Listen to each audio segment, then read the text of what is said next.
খেলাধুলা শুধুই বিনোদন নয়, এটি আত্মবিশ্বাস তৈরির পাঠশালা। হ্যালো এভরিওয়ান, আসসালামু আলাইকুম।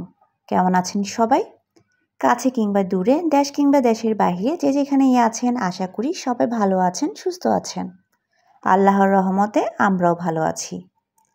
আজকে আপনাদের সাথে শেয়ার করব আমার মেয়ের স্কুলের অ্যানুয়াল স্পোর্টস কম্পিটিশনের কিছু মুহূর্ত।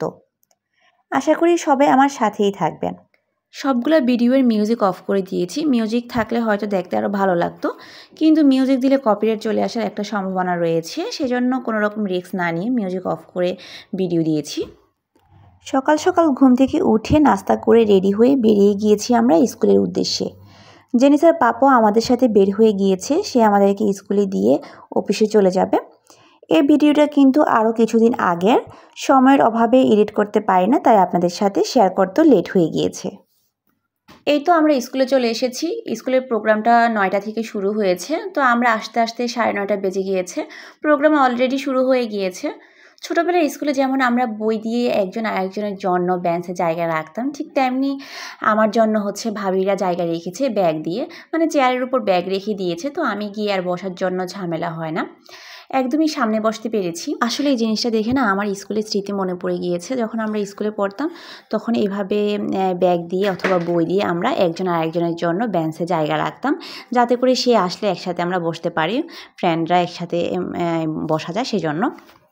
খেলা যাদের নাম আছে তাদেরকে টিচাররা ক্লাসরুমে রেখে দিয়েছে। ওইখানে জেনিসাও আছে। জেনিসার দৌড় খেলায় নাম আছে, কিন্তু সবচেয়ে দুঃখের বিষয় হচ্ছে আমার মেয়ে খেলা দেয় না। ও খেলা দিবে, সেজন্য আমরা সবাই অনেক বেশি এক্সাইটেড ছিলাম। আমাদের খুশির মধ্যে সে জল ঢেলে দিল। ও কান্নাকাটি শুরু করে দিয়েছে, ও দাঁড়িয়ে থাকতে পারবে না, ওর নাকি গরম লাগছে। অনেক বুঝিয়েছি, টিচাররাও বুঝিয়েছে, কিন্তু জেনিসা একদমই বুঝে না, ও খেলা দিবেই না। আসলে সে কি খেলবে, সে তো খেলা সম্পর্কে এখনও কিছুই বুঝে না। তাছাড়া টিচাররা ওদেরকে মাঠে এনে 1 ঘন্টার মতো রোদে দাঁড় করিয়ে রেখেছে, তাই বাচ্চারা অনেক বেশি বিরক্ত হয়ে গিয়েছে। খেলার 10 মিনিট আগে এনে দাঁড় করালে সবচেয়ে ভালো ছিল। মেয়ে ফার্স্ট খেলা দিবে, তাই অনেক খুশি ছিলাম। জেনিসার দাদাভাইও আসছে ওর খেলা দেখার জন্য, কিন্তু ও সবার খুশিটা একদমই মাটি করে দিয়েছে। আসলে খেলায় ফার্স্ট হতে হবে এমনটা না, সে খেলায় অংশগ্রহণ করলে আমাদের অনেক ভালো লাগতো। জেনিসা খেলা দেয় না, তাই আর বেশিক্ষণ এখানে ছিলাম না, চলে গেছি। আসলে মনটা খারাপ হয়ে গেছে একদমই। তো যাওয়ার সময় ও দাদা ভাইয়া ওকে চিপস, চকলেট, জুস অনেক কিছুই কিনে দিয়েছে। অনেক কিছুই ভিডিও করতে পারি না, আসলে ও কান্নাকাটি এমনভাবে শুরু করে দিয়েছে, একদমই ভিডিও করা যায় না। ওকে নিয়ে অনেক ব্যস্ত হয়ে পড়েছি, সেজন্য যতটুকু পেরেছি আপনাদের সাথে একটু শেয়ার করেছি। তো আমার ভিডিওটা কেমন হয়েছে একটু কমেন্ট করে জানিয়ে দিবেন, আসলে আপনাদের কমেন্ট পেলে খুবই ভালো লাগে।